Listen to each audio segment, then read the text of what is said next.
Hi everyone, this is Fabi here, and in today's video we will be reviewing the iPhone 12 Pro Max almost 2 years after its launch, having used it as my main phone ever since release day. We will talk about the good, of which there is plenty, the bad and the ugly when it comes to the iPhone 12 Pro Max. Okay, so let's start with the good things. Honestly, almost 2 years after its launch, this phone is still very fresh and polished, and in my opinion, it's not that different from today's flagships. If I were to buy this phone now, I surely wouldn't be disappointed. The design is almost identical to the iPhone 13 Pro Max apart from the notch, and it looks great thanks to the straight stainless steel sides, and the matte glass on the back feels great to the touch. None of today's smartphones would be possible without PCBs, which is why I want to thank today's sponsor, PCBWay.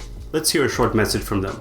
Special thanks to PCBWay, which is a one-stop shop for all your PCB prototyping, 3D printing and CNC machining needs. Click the link in the description to buy 5 PCBs with 2 to 4 day shipping for under $30. If you have an idea for a new product or already have everything developed, PCBWay offers complete manufacturing services from producing PCBs, buying the necessary parts, assembling the PCBs, CNC machining, 3D printing, even injection molding, all the way to final assembly. No matter how complex your project is, PCBWay has got you covered. Next up, let's talk about performance, and honestly, there isn't much to say here. This phone was smooth and fast when I bought it new, and now, almost 2 years later, the updates haven't made it stutter one bit, so I'm glad to say it's just as fast. Now obviously, with each generation, the specs get better and the iPhones get faster, but I feel like we're at a point where it's just not worth thinking about this anymore.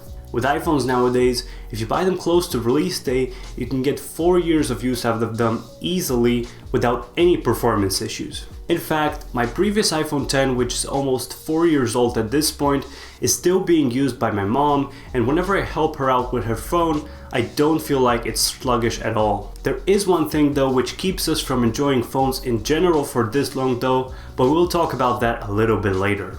The cameras have been the highlight of flagships in the last few years, and I'm happy to say that the iPhone 12 Pro Max does very well in this department. Even though Apple has never had cameras with lots of megapixels, the camera on the iPhone 12 Pro Max is the result of many year-over-year improvements, and honestly, the iPhone 12 Pro Max camera produces absolutely stunning images with great dynamic range, natural colors, and it's incredibly capable also during nighttime. You can see some examples from different lighting conditions right now. The ultra-wide camera has also improved significantly on the iPhone 12 Pro Max when compared to the 11 Pro Max.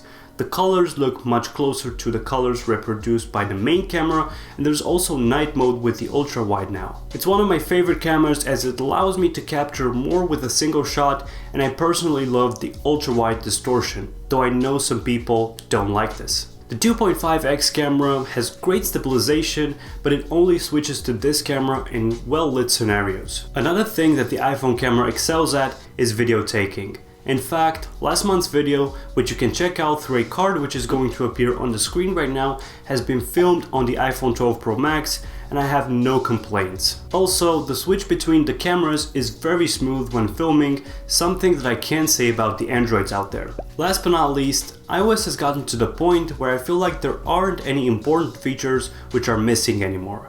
I have a proper file system, shortcuts allows for amazing automation opportunities, and handoff means that all of my devices live in absolute harmony.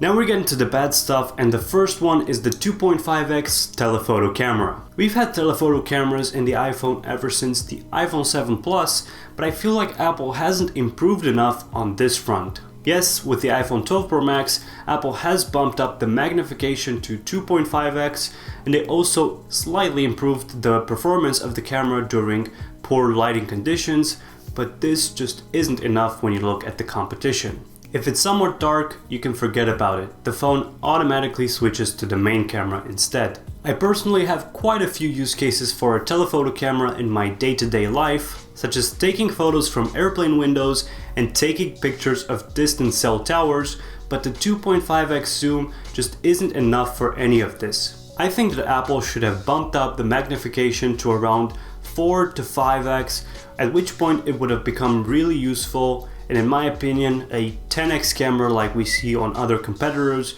is just overkill for most people. The selfie camera also won't win any prizes, but it's good enough for video calls and the odd selfie, though I feel like these are running out of fashion. What do you think? The second one is quite obviously the screen. I love the resolution of it, I love the colors of it.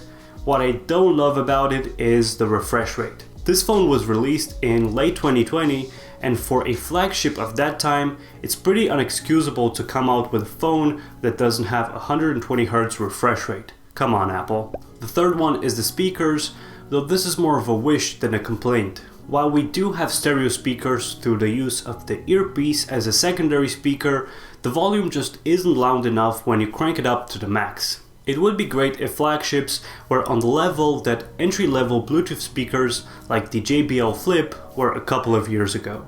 Now we're getting to the ugly stuff, and that is the battery.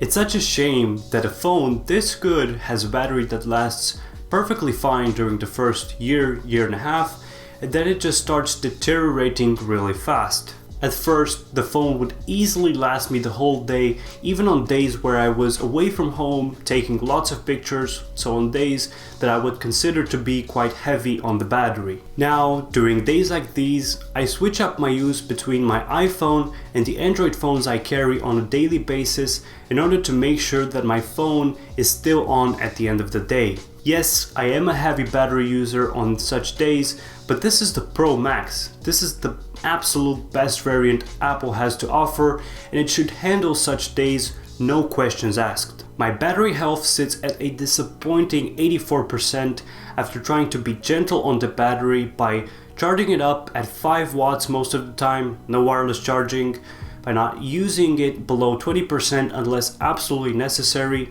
and I also don't use it for navigation in my car, as this heats up the battery, which obviously will damage it long term. All of this, and the battery has still aged poorly. Overall though, I don't regret buying the iPhone 12 Pro Max at all. The battery on phones or even other devices has always been hit or miss for me, so your mileage may vary. Even if you need to replace your battery after 2 years, Apple charges just $69 for this, and I find this perfectly reasonable.